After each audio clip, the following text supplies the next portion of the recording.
Tribe, Book 2, Todd Mills Mystery. Author, R.D. Zimmerman. Publisher, Scrib Pub, Minneapolis, Minnesota. Narrator, Eric Aust.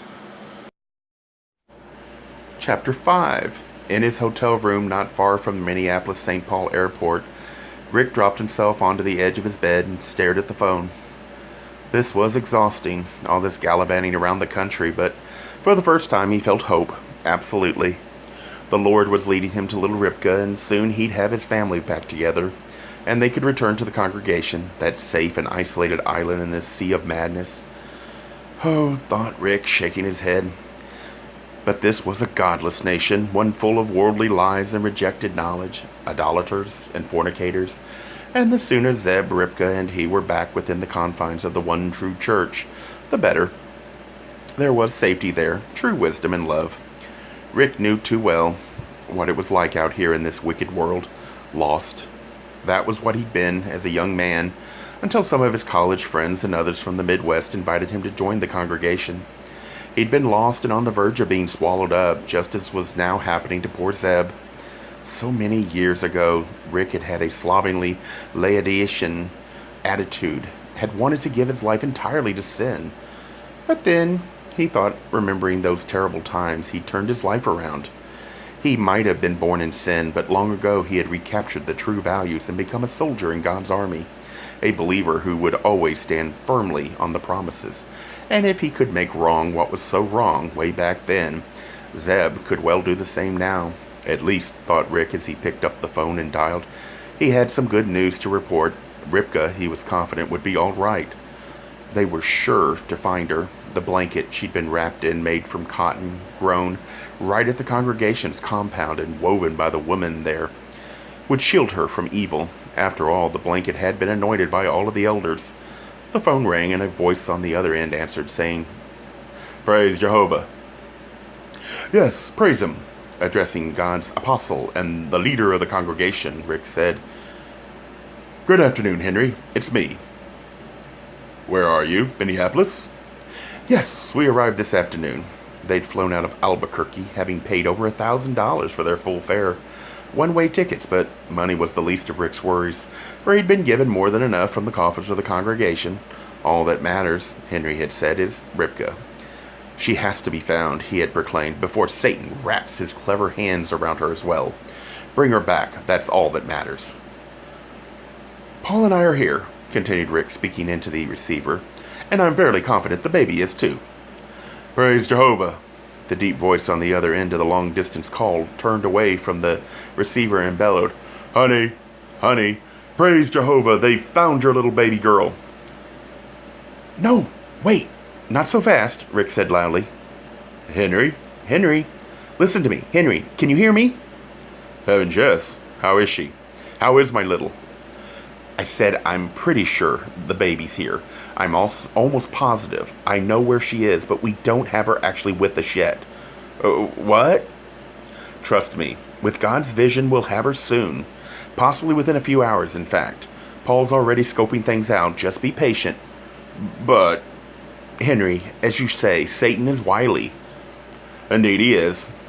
"So I must be cautious," continued Rick. "Don't worry, you and I have an understanding." "Of course."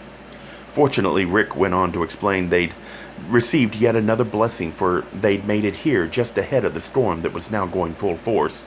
The snow was falling out of the heavens to no end.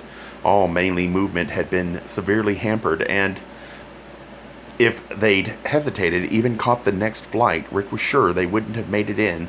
For if the airport wasn't already shut down, it would be at any minute. Seated on the bed of his hotel room, Rick said, "Anyway, we drove by the house this afternoon, and there was a diaper truck out front." "What?"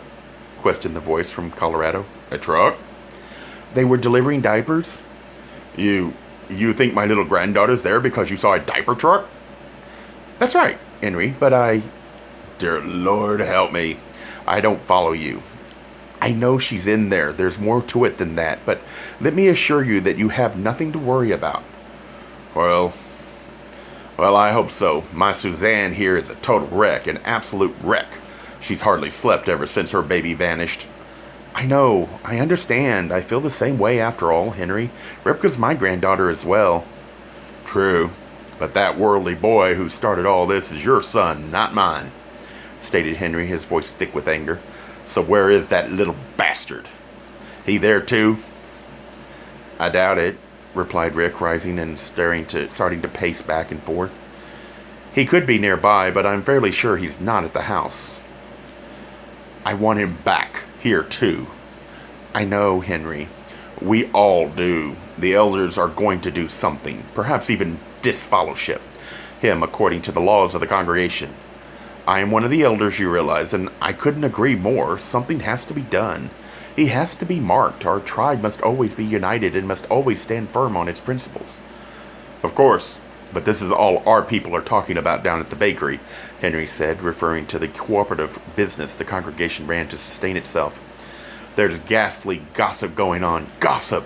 That's affecting everyone's work. Some are even saying that Zeb has never been more than a fringer and an unconverted sinner who has never believed in our ways. Tell them not to worry, insisted Rick. Zeb's my son. He has shamed God the Father and God the Son, and of course you, Henry, God's apostle. Zeb is given over for a time to Satan, and I'll take pride in punishing the boy strictly according to the elders' decision. So be it. Rick just hoped they'd be able to get Zeb back as well. Once they had little Ripka, though, they'd probably be able to lure his son was soft. Rick knew he wouldn't be able to withstand not seeing his daughter. He'd certainly be consumed with worry, meaning, of course, he wouldn't come back merely to rejoin the congregation, and probably not to rejoin his young wife, Suzanne, either. No, Rick knew his son would return to the fold for one reason and one alone, his baby girl. I'm assuming Zeb hasn't called, inquired Rick. You'd think he'd call Suzanne, his own wife? You'd think he'd let her know when her baby was okay? But no, he hasn't. He will. Well, we've been waiting, and we have all the contraptions set up, everything you gave us. Excellent. What number am I calling you from? And then Henry read the caller identification number. 612-377-1267. Very good. And if he does call, don't forget to tape record everything he says. I'm not an idiot, replied Henry curtly. Of course not, sir. Rick went over to the window and held back the stiff curtain. It was already dark, the snow falling thicker than ever. Off to the right, he saw the clogged freeway and a band of cars creeping along. With God's mercy, this will all be over in a few hours, continued Rick. I'll call you as soon as I have any news. And it better be good news, that's all I have to say. In his one-story house a few miles south of Colorado Springs, Henry slammed down the phone and said, He's as big an ass as his kid. Shaking his head, he sauntered over to the large picture window that looked out over this precious domain.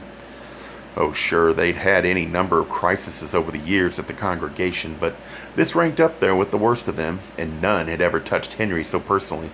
His very own little granddaughter kidnapped by her own father, that punk of a son-in-law. Henry wanted to explode with rage. He'd worked so hard at founding the congregation and building this compound. When he'd come out here from Illinois over 20 years ago, this had been a pathetic ranch with a tumble-down house and a couple of outbuildings.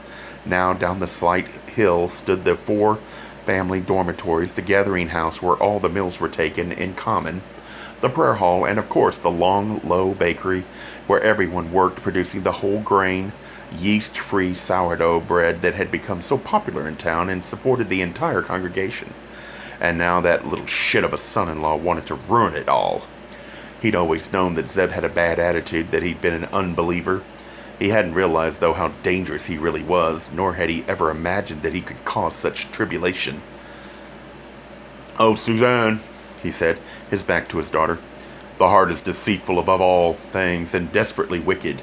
Who can know it? Jeremiah chapter 17, verse 9. Daddy, moaned the young blonde woman huddled on the couch, her eyes red with tears.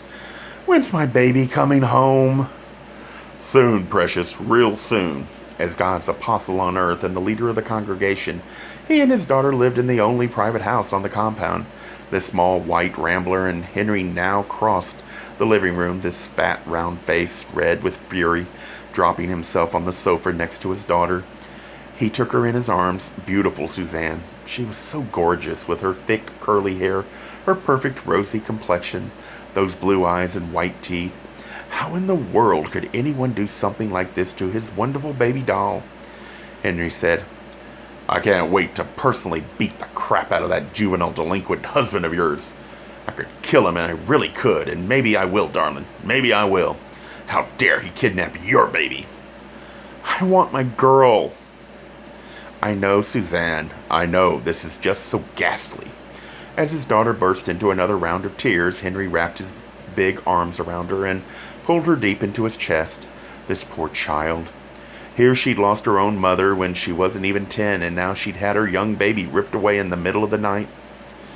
Dear Lord, I just knew you shouldn't have married that boy.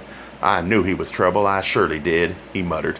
Didn't I tell you that? Didn't I tell you he was going to be nothing but trouble? Yes, Daddy.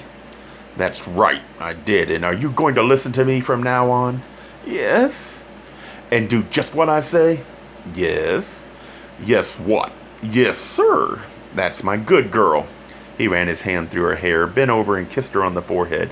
He closed his eyes, felt sinful for all that he secretly wanted right now, as he always did in times of stress. Was a cigarette, a strong one, nothing filtered to take a long, deep drag on, but he forced the wicked desire from his mind, for he'd long ago given up such an unclean vice, and instead he clung to his daughter. Don't worry, precious, I'm gonna make everything all right. Just you wait.